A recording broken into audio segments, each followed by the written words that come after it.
بسم اللہ الرحمن الرحیم صلی اللہ تعالی علی حبیب محمد وعلی آلہ وصحبہ وسلم۔ حضرت سیدنا امام بخاری صاحب رحمۃ اللہ تعالی علیہ نے یہاں سے کتاب التیمم شروع فرمائی۔ اس سے پہلے کتاب الوضو تھا جس میں وضو اور غسل کا بیان ہوا، اور تیمم جو ہے وہ وضو اور غسل کا بدل ہے۔ اصل جو ہے وضو ہے اور غسل ہے جو پانی کے ساتھ کیا جاتا ہے۔ اگر پانی دستیاب نہ ہو، وضو اور غسل کا بدل کیا بنتا ہے؟ تیمم بنتا ہے۔ جس طرح پانی کے ساتھ حدث دور کیا جاتا ہے، حدث اصغر یا حدث اکبر، اسی طرح پانی دستیاب نہ ہو، تیمم کی شرائط پائی جائیں تو زمین کے ساتھ جو تیمم کیا جاتا ہے اس سے بھی حدث اصغر بھی دور ہوتا ہے، حدث اکبر یعنی وضو کی جگہ پر بھی تیمم کیا جاتا ہے اور غسل کی جگہ پر۔ اور تیمم جو ہے یہ ہوتا ہے حدث کو دور کرنے کے لیے، پاکی حاصل کرنے کے لیے، نماز کے مباح ہونے کے لیے، ٹھیک ہے۔ زمین یا زمین کی جنس سے جو ہے نا ہونا شرط ہے، جو تیمم کرنا ہے زمین یا زمین کی جنس سے ہونا ضروری ہے۔ یہاں سے حضرت امام بخاری صاحب رحمۃ اللہ علیہ نے کتاب التیمم بیان فرمائی، اور اللہ عز و جل کا ارشاد گرامی بیان کیا، فَلَمْ تَجِدُوا مَاءً فَتَيَمَّمُوا، بس نہ پاؤ پانی تو کیا کر لو؟ تیمم کر لو۔ اسے تیمم کر لو کوئی معنی قصد کرنا ہے نا۔ اب گویا کہ حدث دور کرنے کا اور پاکی حاصل کرنے کا قصد، اور دوسرے مقام پہ ہے صعیداً طیباً فامسحوا بوجوہکم وَأَيْدِيكُم مِّنْهُ، پاک مٹی سے، پاک وجوہ اور ایدی، چہرے اور ہاتھ پہ ہے نا صرف۔ تیمم کہاں پہ ہے بھائی؟ ایک ضرب مار کے چہرے پر، دوسری ضرب مار کے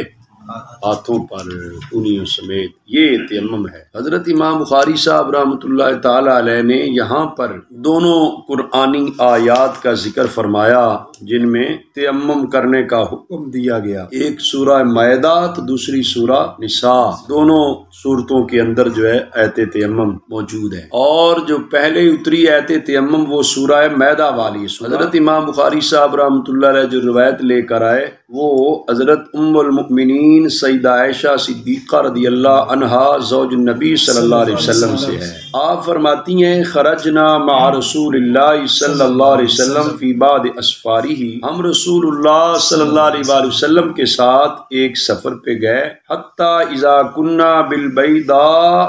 او بذات الجیش، یہاں تک کہ ہم جو ہے وہ بیضا مقام پر تھے یا ذات جیش، ذات جیش بھی مقام کا نام ہے، مکہ مکرمہ اور مدینہ منورہ کے درمیان میں یہ آتے ہیں۔ تو جب ہم وہاں پر تھے،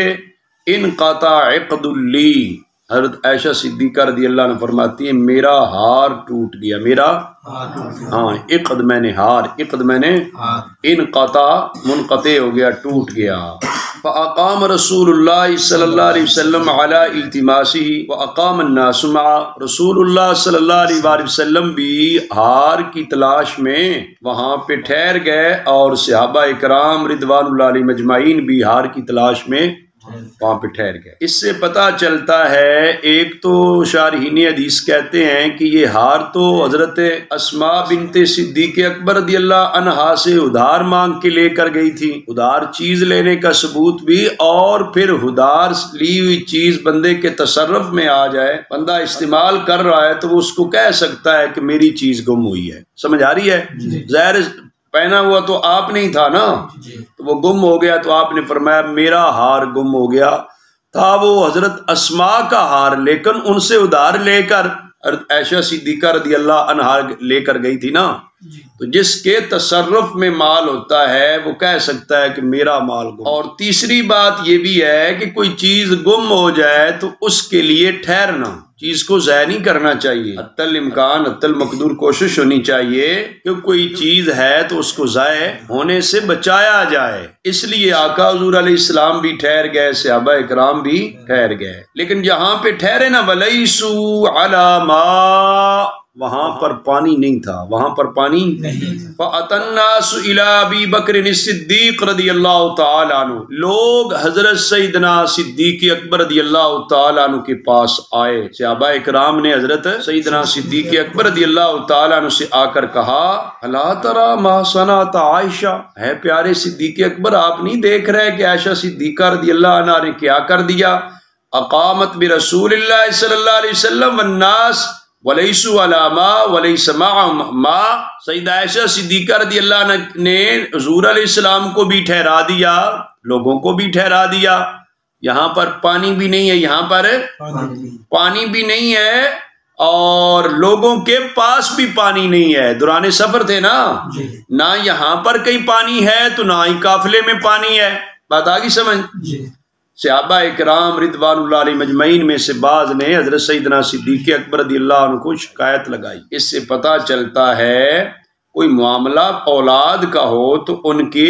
باپ کو شکایت لگائی جا سکتی ہے، اور بیٹی اگرچہ شادی شدہ ہو جائے، شوہر کے گھر میں رہتی ہو، پھر بھی کسی معاملے میں اس کے حوالے سے کوئی بات باپ تک کی جا سکتی ہے، باپ تک۔ صحابہ کرام نے سیدنا صدیق اکبر سے عرض کر دیا کہ مسئلہ بن گیا، معاملہ اتنا بڑا ہو گیا، اب اس کا کچھ حل ہونا چاہیے، اور کوئی حل کر بھی نہیں سکتا تھا۔ سمجھ آ رہی ہے؟ یہ سیدنا صدیق اکبر رضی اللہ تعالیٰ عنہ تھے، وہی کچھ اس معاملے میں پھر کچھ دیکھ سکتے تھے، اور تو کسی کی مجال بھی نہیں تھی نا کہ حضور سے عرض کرتے آقا حضور یہ کیا معاملہ ہے، یہاں پر تو پانی بھی نہیں ہے، ہماری نماز کا کیا بنے گا؟ سمجھ آ رہی ہے؟ کسی کو اور تو کسی کو جرأت ہی نہ ہو سکی نا، جسارت کو کون کرتا، لیکن سیدنا صدیق اکبر کی بارگاہ میں چند نے کہہ دیا کہ یہ معاملہ ہو گیا۔ حدیث شریف میں آتا ہے فجاء ابو بکر ورسول اللہ صلی اللہ علیہ وسلم واضع رأسه على فخذه قد ناما۔ سیدہ عائشہ صدیقہ فرماتی ہیں میرے والد گرامی حضرت ابو بکر صدیق رضی اللہ تعالی جب آئے نا میرے پاس شکایت سن کر اور لوگوں کی بات سن کر میرے پاس جب آئے تو رسول اللہ صلی اللہ علیہ وسلم میری ران پر سر انور رکھ کے آرام فرما رہے تھے۔ حضور علیہ السلام میری ران پر سر انور رکھ کے آرام فرما رہے تھے۔ کچھ لوگ تو معاذ اللہ کہتے ہیں نا حضور کو پتہ نہیں تھا، نیند آتی ہے کوئی مسئلہ بن جائے تو آقا حضور محو استراحت تھے، آرام میں تھے۔ سمجھ آ رہی ہے؟ آقا حضور جانتے تھے کہ یہاں پر یہ معاملہ بنے گا، یہاں پر سٹے کریں گے، یہاں پہ نماز کا وقت ہوگا، نتیجہ اللہ تعالیٰ کرم فرمائے گا تو آیت تیمم نازل ہو جائے گی، پوری امت کی مشکل حل ہو جائے گی۔ آقا حضور اس لیے محو آرام تھے، بے فکر ہو کہ بندہ آرام کرتا ہے نا۔ حضرت سیدہ عائشہ صدیقہ فرماتی ہے ابو بکر صدیق تو آئے میرے پاس بات چیت کرنے، آگے آقا حضور میری ران پر سر انور رکھ کے آرام فرما رہے تھے۔ قربان جاؤں حضور علیہ السلام نے جس کی ران پر جس کی گود میں سر انور رکھا اس سیدہ عائشہ صدیقہ رضی اللہ عنہ کی عظمت پہ بھی قربان۔ ہاں، جن شہزادوں کو کندھوں پہ بٹھایا ان کی عظمت و شان پہ بھی قربان، جن کے کندھے پہ حضور خود چڑھ گئے ان کی عظمت اور شان پر بھی قربان۔ یہ ہے سارے نسبتوں والے لوگ، عظمتوں والے لوگ ہیں۔ اہل ایمان اہل سنت و جماعت کا عقیدہ سچا ہے الحمدللہ۔ آقا حضور علیہ السلام نے سب کو عزتوں سے نوازا ہے۔ سیدہ عائشہ صدیقہ رضی اللہ عنہا کو یہ مرتبہ نصیب ہوا کہ حضور آپ کی گود میں سر انور رکھ کے آرام فرما رہے تھے۔ حضرت سیدنا مولا علی المرتضیٰ رضی اللہ تعالیٰ عنہ کی گود میں بھی سر انور رکھ کے آپ صحابہ مقام پر جب فتح خیبر کے قریب صحابہ مقام پر حضور جو ہے سر انور رکھ کے آرام فرما رہے تھے، سورج غروب ہو گیا، پھر مولا علی رضی اللہ تعالیٰ کی نماز عصر کے لیے سورج کو واپس پلٹایا گیا۔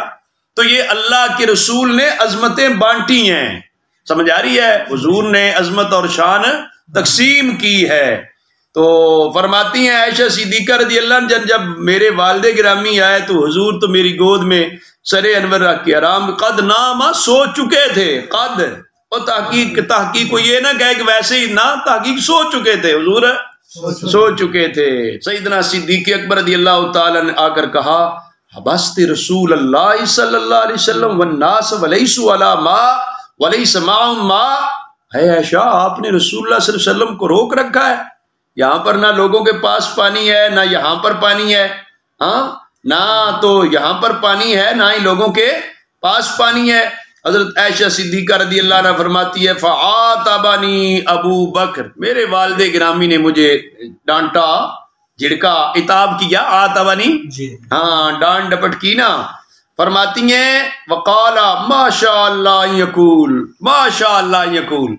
کیا کچھ کہا مجھے، کتنا کہا، ما شاء اللہ۔ وہ بڑی چیز ہے نا، اس کے لیے کہا جاتا ہے نا، بڑی گاڑی ہوتی ہے، بڑی کوٹھی ہوتی ہے، اوپر لکھتے ہیں ما شاء اللہ، سمجھ آ رہی ہے۔ سیدہ عائشہ صدیقہ فرماتی ہیں پھر میرے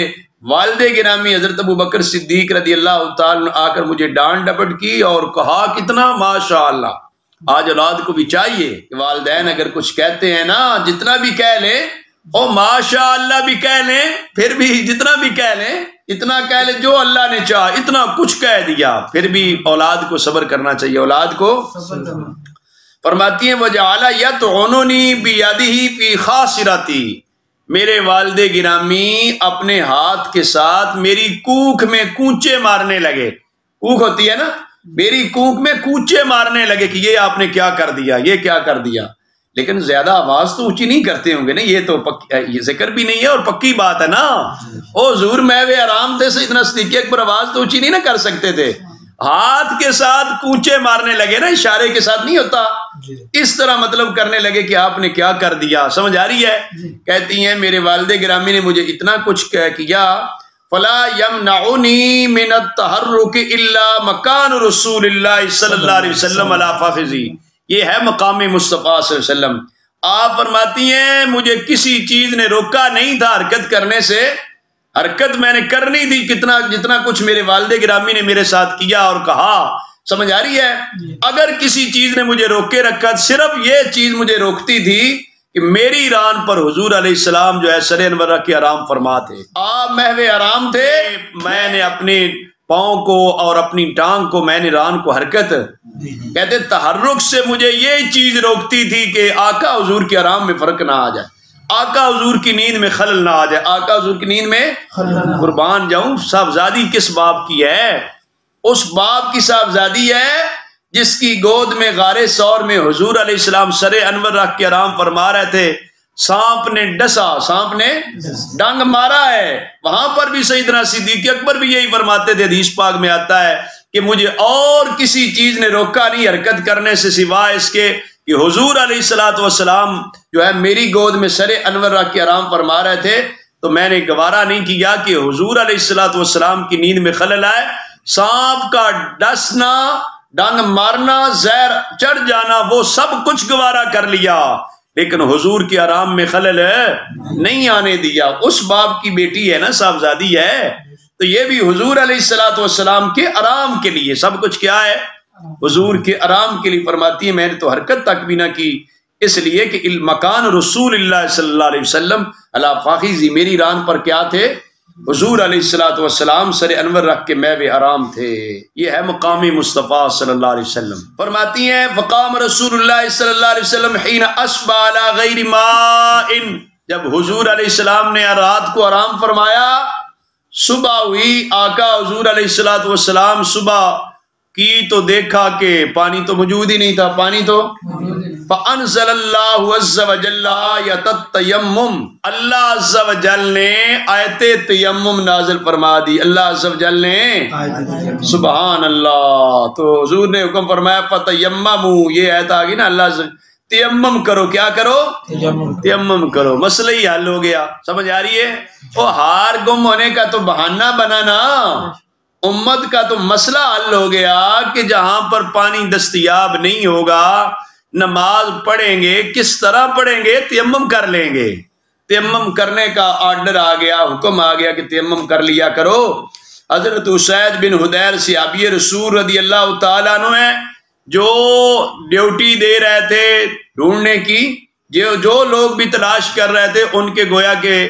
بڑے یہی تھے، حضرت اسید بن حدیر رضی اللہ، بڑے بزرگ انصاری صحابی تھے، فرماتے ہیں ما ہی بأول برکاتکم یا آل ابی بکر، اے آل ابی بکر، یہ کوئی تمہاری پہلی برکت تو نہیں ہے نا، یہ تمہاری آل ابی بکر ہے۔ سیدہ عائشہ صدیقہ رضی اللہ عنہ کو کہتے ہیں کہ یا آل ابی بکر، اے آل، یا آل ابی بکر، اے آل ابی بکر، یہ تمہاری کو پہلی برکت تو نہیں ہے نا، اس سے پہلے بھی بڑی برکتیں ہم نے دیکھی ہیں، اس سے پہلے بھی بڑی برکتیں ہم نے بیٹا یہ صحابہ کا عقیدہ ہے کہ شان صدیق اکبر کیا ہے اور اولاد صدیق اکبر کا مرتبہ اور مقام کیا ہے، یہ صحابی بیان کر رہے ہیں، بخاری شریف ہے نا، صحابی رسول بیان کر رہے ہیں، فرماتے ما ہی باول برکاتکم یا آل ابی بکر، اے آل ابی بکر یہ کوئی تمہاری پہلی برکت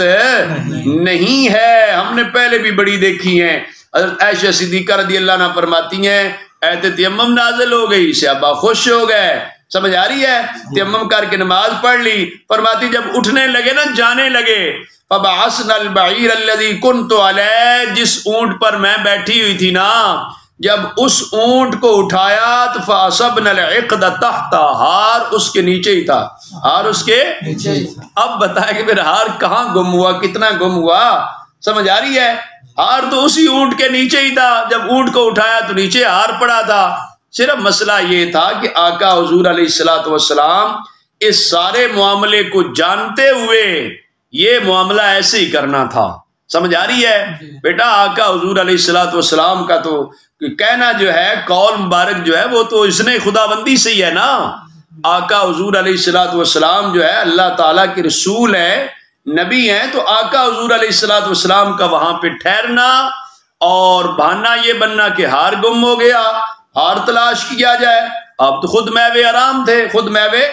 آرام تھے، تو سرکار دو عالم صلی اللہ علیہ وآلہ وسلم جانتے ہوئے بھی آرام فرما رہے تھے کہ تاکہ یہ مسائل کلیئر ہو جائیں۔ یہ شریعت کے مسائل ہے نا، کوئی چیز گم ہو جائے تو اس کو تلاش بھی کرنا چاہیے، چیز گم ہو جائے تو اس کو اس کے لیے ٹھہرنا پڑے تو ٹھہرنا بھی چاہیے، یہ ساری باتیں بھی تو شریعت کے مسائل ہی تھے نا، ان کو آشکارا کرنا بھی مقصود تھا۔ اور پھر سب سے بڑی بات یہ امت کی قیامت تک کی ایک مشکل تھی کہ پانی دستیاب نہ ہو، پانی نہ ملے تو پھر کیا کرے نماز پڑھنے کے لیے، اس کے لیے تیمم کا حکم نازل ہونا تھا۔ حضور علیہ السلام نے اسے کیا، جب صبح ہوئی پانی نہیں تھا تو اللہ تعالیٰ نے ایت تیمم نازل فرما دی۔ حضرت اسید بن حضیر رضی اللہ تعالیٰ کہنے لگے ما ہی باول برکاتکم یا آل ابی بکر، اے آل ابی بکر یہ کوئی تمہاری پہلی برکت تو نہیں ہے نا، بڑی برکتیں آپ کی وجہ سے امت کو نصیب ہوئی ہیں۔ تو یہ حضرت عائشہ صدیقہ رضی اللہ عنہ کا مرتبہ اور مقام بھی ہے، اور جن کے ہار گم ہو جائے، گم ہونے میں بھی اتنی بڑی برکت مل جائے امت کو، اندازہ تو کرے نا، اور کوئی چیز گم ہو جائے تو نقصان ہوتا ہے نا، کمی ہوتی ہے، اضافہ اور برکت تو نہیں نا ہوتی، لیکن یہاں پر گم ہونے سے کیا مل رہا ہے، اتنی بڑی برکت اور اتنا بڑا اضافہ نصیب ہو رہا ہے۔ اس سے پتہ چلتا ہے کہ حضرت سیدہ عائشہ صدیقہ رضی اللہ عنہا کا مرتبہ اور مقام جو ہے وہ بہت بلند و بالا ہے، اور اللہ تعالیٰ کے پیارے حبیب علیہ السلام کی یہ نسبت سے ہی ہے، سمجھ آ رہی ہے۔ اور اسی حدیث پاک کی شرح میں چند مسائل میں نے جو ہے وہ بیان کر بھی دیے ہیں۔ اس سے ایک مسئلہ یہ بھی نکلتا ہے کہ دوران سفر جو ہے خواتین کو اپنے ساتھ لے جایا جا سکتا ہے، خواتین جو ہے وہ زیب و زینت کے لیے زیور جو ہے پہن سکتی ہیں، سمجھ آ رہی بھائی؟ ہاں، اور اس ہار کی قیمت 12 درہم تھی، پھر بھی تلاش کرنے کے لیے پورا لشکر رکا، سمجھ آ رہی ہے؟ اس سے پتہ چلتا ہے کہ کوئی معمولی قیمت کی بھی چیز ہو تو اس کی بھی قدر کرنی چاہیے۔